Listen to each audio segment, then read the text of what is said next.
Welcome back to the Beyond the Check Service Industry Podcast. I am Rashawn Parker, and my guest today is Spencer Maddox, host of the Hot Grids Podcast, also a bartender, and also my good friend who I used to bartend with. Thanks for having me. I'm excited to be here and talk about the industry and, you know, my role in it and how long I've been in it, which seems like forever. And it's been a crazy journey. Yeah. So thanks for having me. Thanks for being here. Of course. So sorry about the long hiatus on episodes. This is Season 2, Episode 1. Let's go. I'm the lead. And I'm going to do a little theme here for just the first couple guests. I'm going to walk through like my life in the service industry via guest.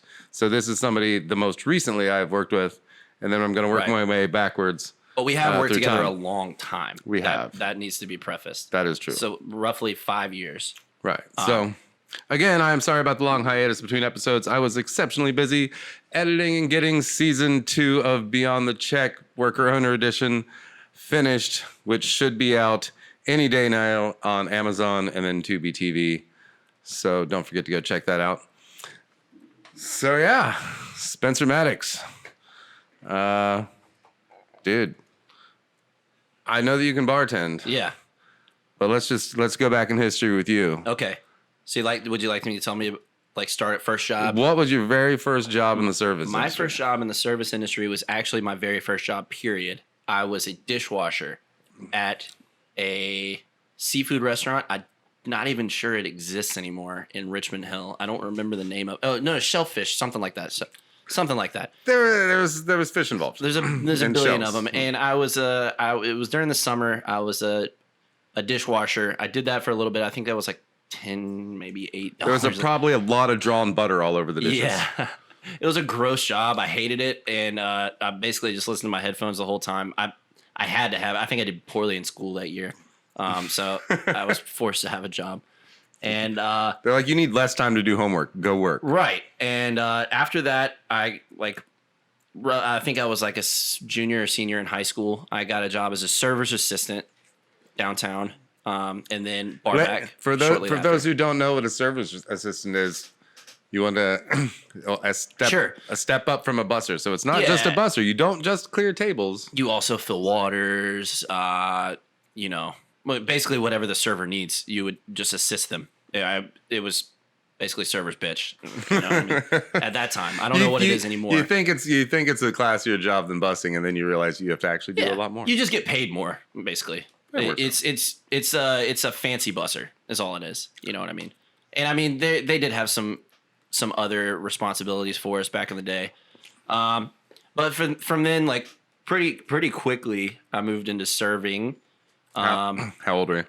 I think I was 19. 19 or 18, something like that. So in Georgia, in Savannah, the entire time. Could you serve beer and wine? Could you open the beer and wine? Yeah, as long as you're 18. Really? Yeah. Well, at least I did. I don't know. I don't know what the actual rules were. So I actually got really lucky. My cousin she doesn't work in the industry anymore. She was a manager at a really nice restaurant called Vic's on the River. And before that, she worked at Alligator Soul, another really nice restaurant. So I started at Alligator Soul. I actually never knew these things. Yeah. So we're really learning things today. I worked as a service assistant at both those restaurants. Had really no idea what I was doing. And then I moved to another restaurant called the Five Spot, which is I go there all the time to eat now, and I don't recognize anybody, which is wild. I think when I was like 19, that was my first serving job, right? I ended up being a bar back at Vic's for a little bit. Got a bit of that kind of. The way you learn is working in places where they will let you actually learn. It's wild to say now, but I've been in this industry for half my life, and I'm only 30. So that's pretty nuts. But I got to see the more pretentious side of it, the side where you're trying to make it seem fancier than it is, which a lot of time that's what that industry is. Which I love that, because whenever I go out to eat, that's what I want to feel too. Like I want to feel like I'm in Disneyland a lot of the time. So I got to see that side of it. You know what I mean? It's funny when you see the different levels of that in action, right? If you eating in Savannah and going out and seeing what we deem to be like the highest class restaurant you can eat at here is like a total diner compared to like New York City. Right. Right. Oh yeah, Like, yeah. Oh yeah, yeah. Just in all the service levels and the, in the way that it functions. Absolutely. Right. The And way if that you go to they don't function the same way, like even as close as Hilton Head, which is like northern inspired, is Savannah has some of the best food in the world, if you ask me this, and some of the poorest service. But it's just because it's just because of standards, and I kind of like it that way because that's honestly, if I were to go and serve in a restaurant tomorrow, that's the service I'm given too. Well, I think it's true of all just like regular sized towns, Right. right? Like the way that service operates in regular towns is standardized, right? Right. But and then the way that services operates in like cities with like those higher class restaurants is standardized. It's just that nobody really Absolutely. And they just don't. They're just not in the small towns. from there on, I when I was like 22-ish, I got into bartending at a few different spots. I would, fill in jobs, St. Pat's, whatever. I then started working weddings. I got into event planning, the whole 9 yards, basically just because I had this one cousin who was really involved in the industry and would jump from GM job to GM job like a lot of people do in this town or at that point. And you'd be like, hey, come work with me over here. Exactly. I would just follow her around. Right. So I got a up close and personal look at a lot of different aspects of this industry at a really young age. And it's really honestly, it served me well. Like I feel like there's pretty much not a job in the city I can't work. You know what I mean? Or not just in the industry in general. I feel comfortable in a kitchen. I feel comfortable behind a bar. I feel comfortable serving. I feel comfortable managing. The pace and multitasking that you have to do in any part of the restaurant industry is in and of itself a skill Absolutely. to have, right? It is super comparable to the film industry in that there is some hurry up and wait, but like Absolutely. You spend 2 hours preparing for a shift, work the shift for an hour 30 if it's lunch, you know what I mean? Work the shift for an hour 30 and then close down. You stand around for 2 more hours after that. Work a 5-hour shift and actually only work an dinner hour 30. rush, go. You're in the weeds for 45 minutes of just chaos, and then it slows back down and works its way out. But yeah. Oh yeah. And you know what? I gripe about it all the time. I really do love making people happy, and that's the best part about this industry is that you see people expecting to have a good time when they walk in, hoping to have a good time when they walk in, and their smiles of maybe relief sometimes in this town that they actually had a good time, or just that their expectations were exceeded and they genuinely had a good time with their family, their friends, whatever it may be. I really enjoy that part of this industry, and I always have. I'll tell you a fun story. So the bar that we worked at together, I got fired once, and I eventually came back. But in between that, everybody's been fired from so many jobs. I had graduated college. I did my master's, and stuff just wasn't going like I had planned directly after graduation. And my buddy had convinced me to follow him and work at this bar, so I did.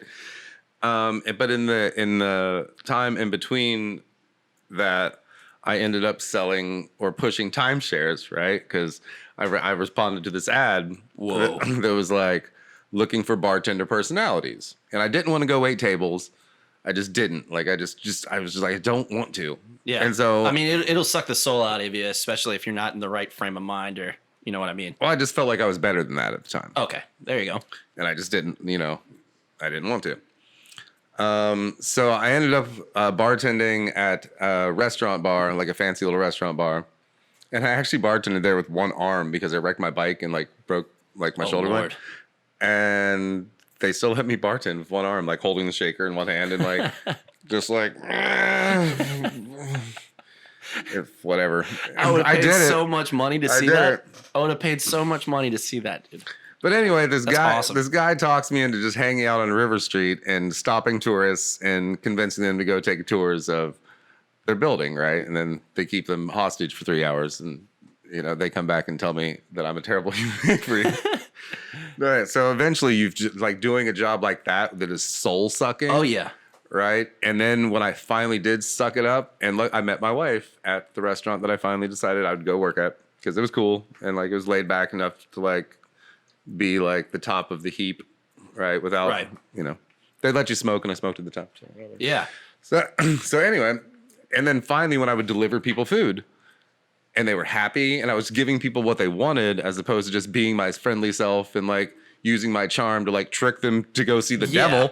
But just the simplicity of just delivering people good food, because I was proud of where I worked and the food that they served. So it made it so much easier to just enjoy what I was doing because the food was what I said it was. I wasn't ripping anybody, man. you know. And they would thank me with genuine thanks and give me money for it, and I didn't have to sell my soul. Let me tell you, this And it was gratifying. This industry is not for everyone. That cannot be stressed enough. It's not for everyone. I've seen it chew some people up and spit them right back out. It ain't for everyone. But for somebody like me, I went to college. I was not going to be a college guy. I decided that pretty quickly. You know what I mean? I was plenty smart enough for it. Couldn't do it. Just wasn't going to school. Someone like me. You sure? Because I got $300,000 in debt. Yeah, I'm good on that, bro. I'm good on that. And I learned pretty quickly that there's not a whole lot of jobs that I want to do that a college degree requires unless I'm going to be a doctor. You know what I mean? Screw that.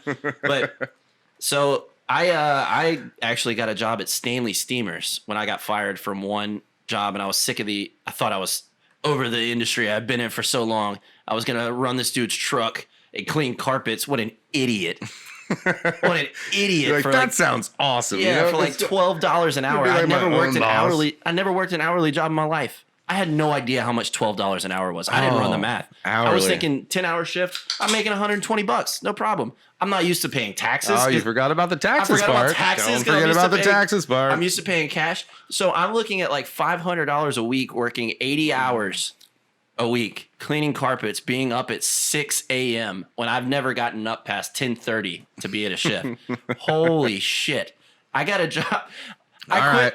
Right. Yeah. I quit within 3 months. I'd had enough. It wasn't very long after, and I'd had all these promises that I was going to be, you know, other people were like, oh, you can drive my truck for me. Like, I'll pay you this. And I was like, oh, okay, I see where this is going. This ain't for me either. Got right back into the industry, and every year since that year, I've made more money than the year prior. And now I am so happy with the decision that I made. Although my life kind of does suck sometimes, not going to lie, it's not all rosy. I've done... I mean, being a night walker gets to you after a while. Oh, absolutely. And your body, just because... Okay, so we stand as bartenders all night long. Oh, yeah. Like from 6 p.m. to 6 a.m. Oh, yeah.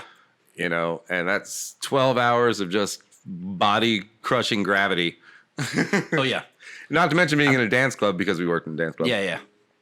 I and love so that, you get though. your cardio in, you know. I love that. It is rough on your body. At some point, I imagine that I will move out of the fast-paced dance club. You know what I mean? Because I didn't always do this, and my background is in fine dining, and I'm very comfortable. I've worked weddings and stuff since I've worked at this bar. You know what I mean? At this nightclub.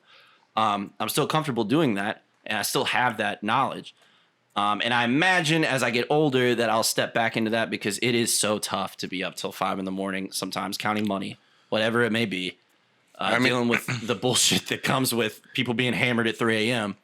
But you can be mean to people, and you have to be so nice to people in a restaurant, even if you're, you know. Oh, absolutely. Even at the bar in a restaurant, you still have to kiss their butts. I can't imagine that I'll ever step back and be a like I don't want to ever be mean to somebody, but you know, like at least I can behind a bar, though, right? You know, like I don't have to put up with you. Like, I don't. Well, goodbye. Let me ask you, how many times you work fine dining, right? Tons. Somebody had a problem with their drink, and it wasn't made just how you wanted it. They wanted to make it. It gets sent back, and you wanted to be like, you know what? Go fuck yourself, fuckface. And you didn't say that. Ask yourself how many times you didn't say that. And it is nice to be in an environment where you can be like, you know what? No. You ordered it. I didn't know this had pineapple in it. Bitch, you read the menu. Oh, yeah. Maybe not my fault. Oh, yeah. And it's amazing how when you get into a fine dining atmosphere, how many allergies people have. Whereas in any other atmosphere, you never hear about it. You know what I mean? That type of thing. It is amazing how much I don't hear it anymore. It was huge for a while. Like, it had to be Tito's, it had to be potato vodka, and like people still, but nobody's like telling you it's because of gluten anymore. Yeah, no. You know, that is. You know, they just order Tito's. They just order Tito's. Sometimes they just order Tito's with Tito's. I support ordering Tito's, by the way. That meme is so real. I don't know why we didn't make that meme forever ago. Let me get a vodka and Tito's. Oh yeah. Like, I've heard that for 10 years. I still hear it. Like vodka and Tito's. I'll hear it. It's I heard even it I heard it the transitioned other into day. gin. It's even transitioned into gin. We get a gin and Tito's. Yeah. Make that meme right now. Get your phone out. Make that meme I before can't it's make a out meme there. that quick. It takes me like 30 minutes to make a meme. I'm old God. now. Oh, what? Give me your phone. My girlfriend tells me that all the time. Someone's stealing that. I want that meme. I want that meme up on this before this is published. So you've worked at a nightclub for a long time. What was the job that you had just before? You worked as a server as well, right? I mean, I was my first. Okay, you want my first job? Yeah. My very first job in the service industry was chopping vegetables at a mall Chinese place.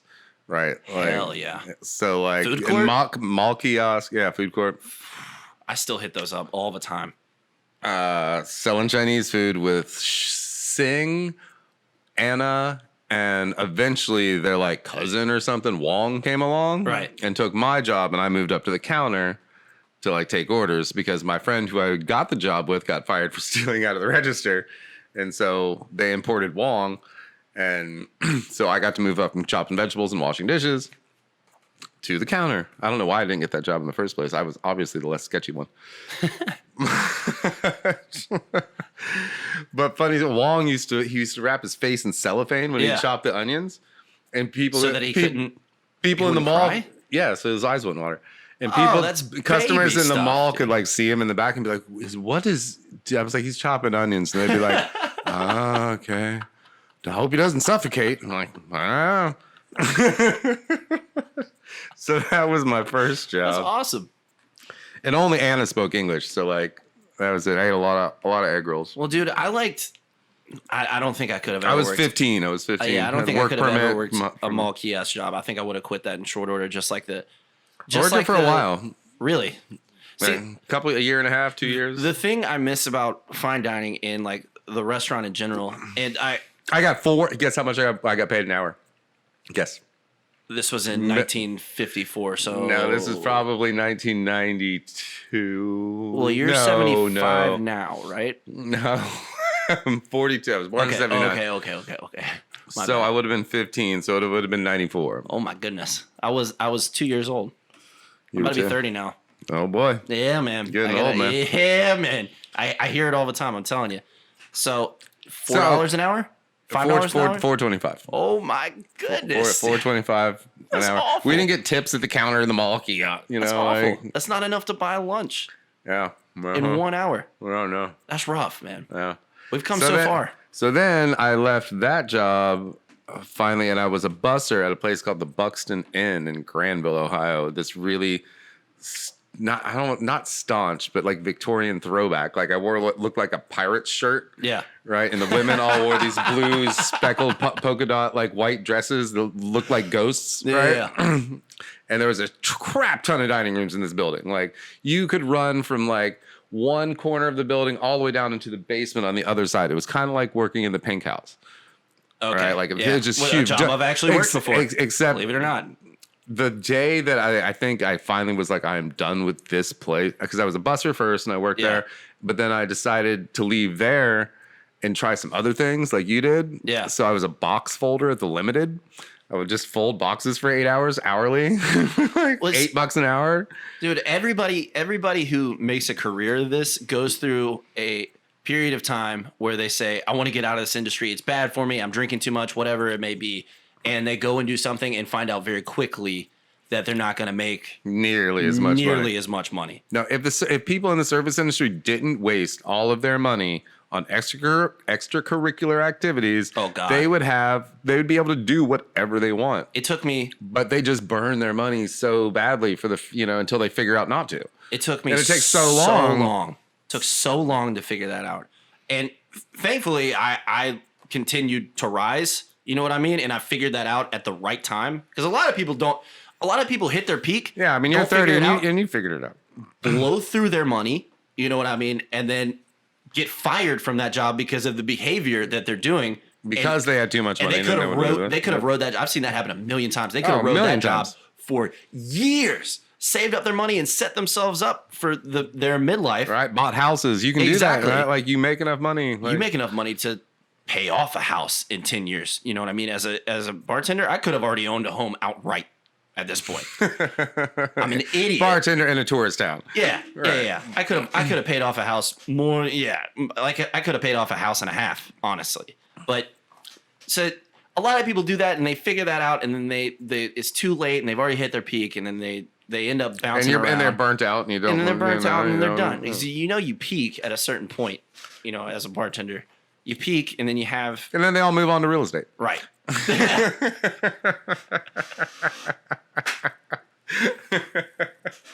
I don't know, man. I got that thing where I'm not a quitter, and I try and get better at my craft no matter what I'm doing. And it's something my dad always taught me. My dad's a minister.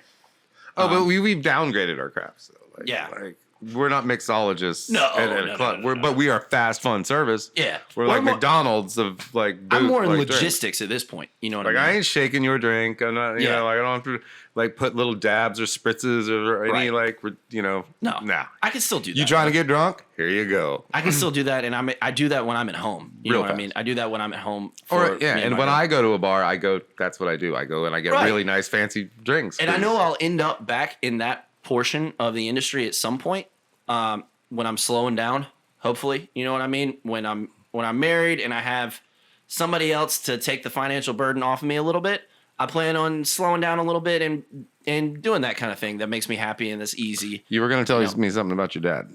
Oh yeah. So my dad, he's a minister, and he always said, if you're going to be a taxi driver, first off, he said it doesn't matter what you do, but if you're going to be a taxi driver, be the best taxi driver around. Be the best taxi driver you can. Be the best taxi driver around. And I've always tried to take that attitude and apply it to bartending, and it served me well. And I've Or made anything, like Yeah. any situation you're in, if you can just be the best you can be Right. in like a bad situation, Right. or in a situation where people are making you mad or, frustrated, but if you can rise above that Yeah. and just be the, And there's be so the many light, times be the light. there's so many times as a server where I would have so many complaints about the food or about the drink, whatever it may be, for a party. Let's say a family of 8 comes in, but they have a great time. And they're going to blame you. Oh, no. Well, they have a great time and they genuinely enjoy themselves, and they tell me that at the end, you were great. The food sucked, you were great. Because you have no control over the food as a server. No. And you bounce around. Like, it's like you don't feel like loyalty to any one restaurant. You don't give a shit at all. They say, you were great. And they'll tip you more almost. A lot of It times. can happen, yeah. A lot of times they'll tip you more because you made their time, and it's not about you. If you realize it's not about you. Right. You know what I mean? Yeah. It's really not about the food. Anytime you go to a restaurant, and I don't know if you experience it, this is what I go to a restaurant for. I want to have like Interactions with the people. interaction with the people I'm sitting down with. And that's really what it comes down to. Is all the other stuff is distractions. You just got to make sure that those people have a good time. And the You know what I food mean? is even a distraction. Absolutely. Because conversations can get awkward, especially if you're not a podcaster. You know what I mean? I mean, I guess it depends on who you're going out to dinner with. That's true. Jesus. Dude. Right. But yeah, so then so after, I'm gonna tell you how I got back into the service Hit industry. me with it. I decided I didn't want to fold boxes anymore, and my buddy invited me to come work with him. Do you hear that? Yeah, it's a hum. Why is that? Oh, fix it. Got it. Okay. All right, we're good, people. My buddy convinced me to come install insulation with him inside of huge factories. Oh God. I'm like 19, right? Yeah. And I'm like, yeah, sure. Great. And it's like, it pays great at the $15 an hour, right? So I'm like, oh, yeah, great. Like, because I'm on this hourly expedition to see what hourly's like. And dude, I lasted till lunch. You find out quick, man. Like, it was hot as fuck, and like you're dealing with this insulation, right? And you're dressed, you're completely dressed because you're dealing Right. with insulation, with gloves and masks, and it's just hot, and you're up in the top of these non-air conditioned like warehouses, like running, and you're just like, oh no. I left. I went to lunch, and I drove home. I did not go back. The next day, I went back to the place where I was busing and asked if I could be a server because I was. because I couldn't serve alcohol under 21 at the time. It's a good thing that a lot of people that go to college, get jobs, work in the real world don't know how much their bartender's making, because it would be a much more competitive job if so. You know what I mean? People are nicer to bartenders than they are to servers. Oh, absolutely. And bartenders do far less for you than a server will ever do. Oh, absolutely. Servers go out of their way, above and beyond, to make your happy ass stay happy. Yeah. And if you're miserable, they try to make you happy too. And the servers that make the most money, that's a hard job too. Oh, because it's usually high volume.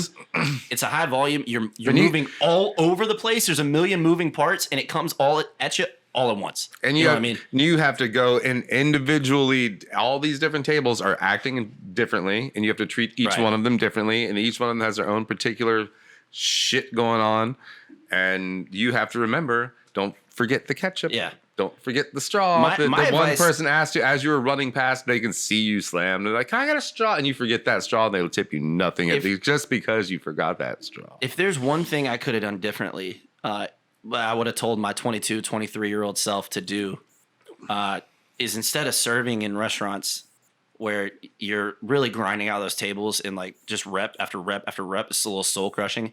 I would have done events every weekend. That's all I would have done. I would have traveled around. I would have gotten on with a good event company, and I would have worked catering, whatever it is, because I, honest to God, learned more, got more life skills and more things that I think I can apply going forward doing that, because you see a different side. You get to see like a lot of the management side. You know what I mean? You're running an operation at that Exactly. point. And like a one-off operation that is a repetitive one-off operation. Exactly. And you can take that experience Closed, open. and apply it in so many other fields, and you can take it right back to the restaurant industry and become a manager just off the strength of that, because people respect that on a resume as well. And then you can end up being the marketing or the event rep for the restaurant itself. Absolutely. And those are some of the best careers in the industry, and you can start your own company doing that. You know what I mean? And that's some of the lessons I learned doing that in the short amount of time that I did have made my net worth grow exponentially over the years, because now I even do that for my current company. I do our private events, you know what I mean? And I do the booking. It's been some time since coronavirus since we've done it. But even now, that's a skill that I still use from time to time. You know what I mean? So I do look back fondly on that, and it's something I'd like to get into again for sure at some point. See, you look good in a suit and a tie. Yeah, I do. I like doing that too. And running point on a wedding, man, that is like whew, that'll get you that'll get your blood pumping, homie. Like nothing else. If an angry bride if you make like I've shot weddings. Oh yeah, if you make a stressed out bride plenty fair share of weddings. Really happy, it's like a climax, dude. No pun intended. You know what I mean? Maybe oh my God, thank you so much. Yeah. You guys are wonderful. And you're like, yeah. This is the best day of my life. I can't wait to go home and throw up and not have sex with my now husband. Meanwhile, you just got paid $2,000 for 4 hours of work. Run that. I'm all the way in on that. See, I preferred the filming part because then I just don't have to see them after that. Like I don't. Well, also that's what you love, you know. You get to eat for free. Yeah. And then like you're out. Yeah. Oh yeah. The problem is you have to deal with them afterwards. Oh yeah. And they're like, "Oh my God, but could you just change this to that? Could you actually? There's like a stain on my dress in that video. Is there any way you can take that stain out of my dress?"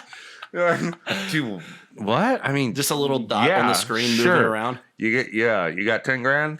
I'll definitely make that happen. My sister actually does that as well. Have you ever worked in a kitchen? I have. In the kitchen, have you ever worked as a cook? I have. Not for long, but I did it as well. That was a stop along the journey that I'm just remembering. And I'm realizing that I've basically worked every single job in a restaurant that you can have. Except for the chef part. Yeah, I've done everything. I've done everything except the chef part. Not head chef. And you know what? I owned a bar for a day. Really? I did. Dosha for one day. You owned it? I owned it. It was mine for one day. It was like signed over to you, and then you signed it over to someone else? No. They found out they were in breach of contract with somebody else because they thought that it had expired the day before that, but it actually expired the following day. So they came and gave me my money back and sold the bar to somebody else, who then that fell through, and they ended up selling it to like a fraternity or something, and then it had a shooting inside of it. And it was shut down within the first 2 weeks that it was open. Oh my God. So why did you own the bar? I was going to turn it into a bagel bar. It was going to be bagels and like a bar. So in the daytime, it was like a cafe, right? And at nighttime, it had like entertainment, comedy, and like, music. How did you own it? Did you buy it? Yeah, they were selling it for $20,000. And I got my dentist friend to put 10 in. And I got a couple other people to give me a couple thousand. And I paid the rest of it. And then, oh my gosh, I didn't know that at all. For one day, and that's immediately what I did after leaving the bar the first time. Really? Mm-hmm. And then you sold it? No, they came and took it back from me. Oh, because of the breach of contract with the other people. Okay. Yeah. So for one day, it was my bar. Damn. And then it's gone. There was a beautiful like the bar was huge. It was like 30-foot long bar, right? And the sound system was great. It was all like the stuff inside of it was worth $20,000. Yeah. And they just wanted out. Like they just didn't want to do it. They were terrible bar owners. They were like, if Bar Rescue went there, they'd just be like, stick a fork in it. You're done. This is bad. And so I went there to save it. Right. Yeah. And they, in the process of trying to get them to save it, they didn't want to spend any more money to save it because they'd already run it completely into the ground. So there was no saving it. I would pay so much with their money anyway. I would pay so much more than $20,000 to see you try and bring that kind of bar back from the brink, dude. I would have done it too. Just to have it. I believe in you, but you are a talented person.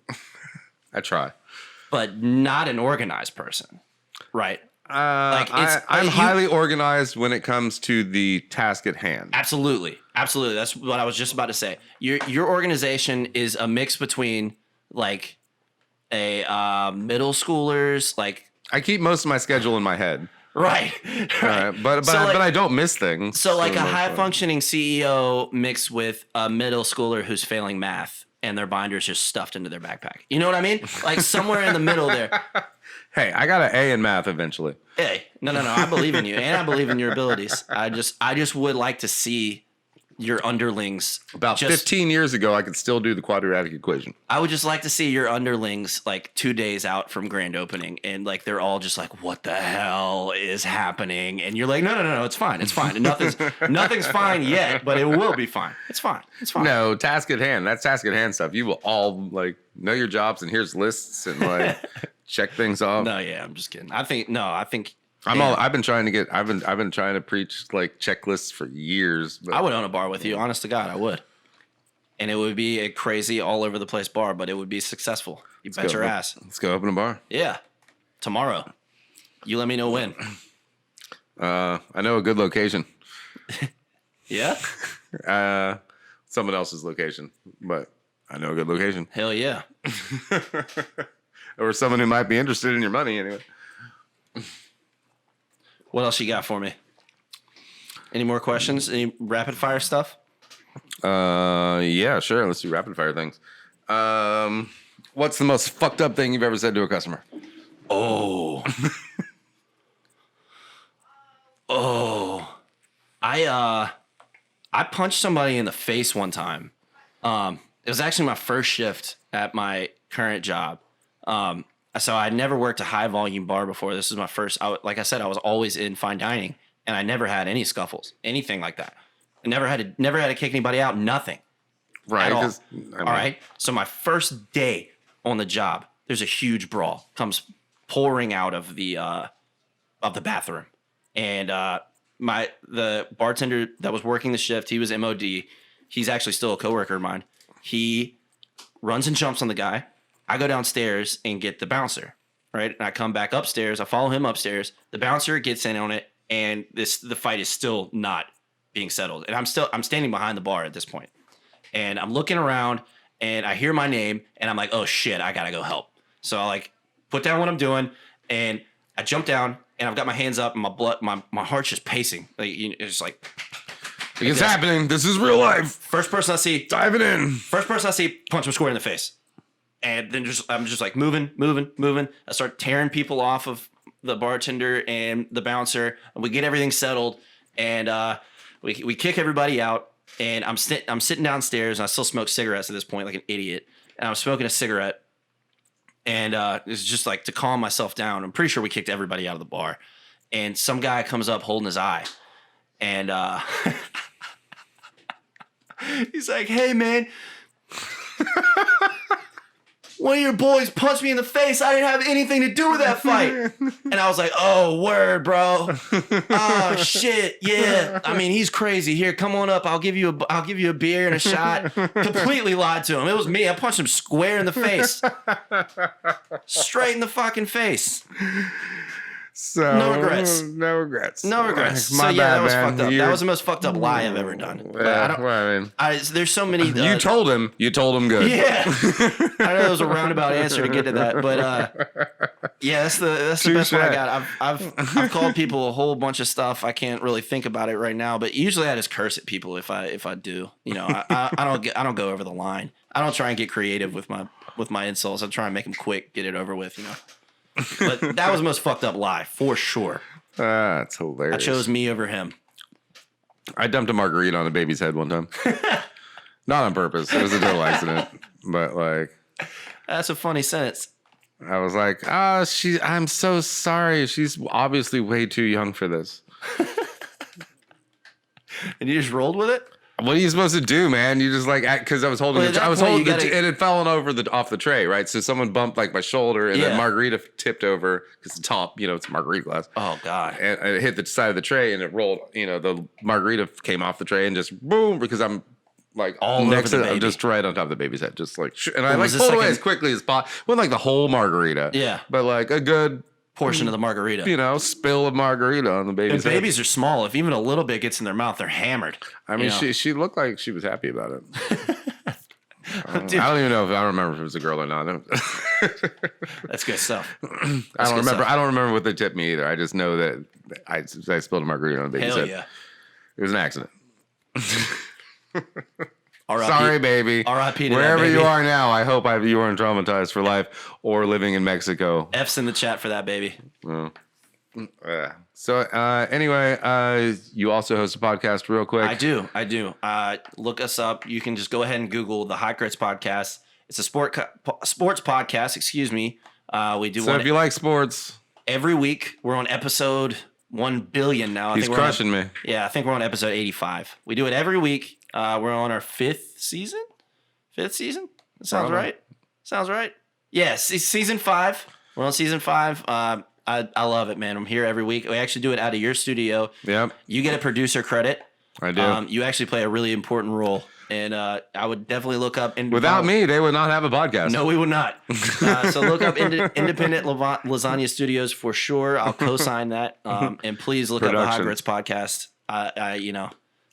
Hashtag thanks. Hashtag Hot Grits Podcast. Yeah, absolutely. This is fun, man. I had a good time. Yeah, buddy. Thanks for hanging out. Of course, anytime. Again, if you haven't watched season 1, you can pay for it on Amazon Prime right now because it's not Prime. You can pay for it on Amazon Video right now. Season 2 will be on Prime as soon as they decide to release it anytime now. And it'll be free on Tubi TV. We're going to Texas for season 3. So watch out for those travels across some social media at Beyond the Check WOE on Facebook. Beyond the Check _ on Instagram. You can follow me at Rashawn Parker on Instagram, and you can try to friend me on Facebook, but I probably won't accept your request. Follow me on Twitter at Spencer Maddox _ Don't you dare forget that underscore. That's important. Underscore is key on both of those. Yeah. Beyond the Check _ Instagram. Thanks for having me, buddy. This is fun. Yeah, rock and roll, man. And cheers. Cheers. Brought to you by the Claws. Woo. Oh, you knocked it back all over your shirt to end this show. Yeah, dude. Yeah. Getting my shirt wet in episode 1, season 2. Let's go. We're out. That's a wrap.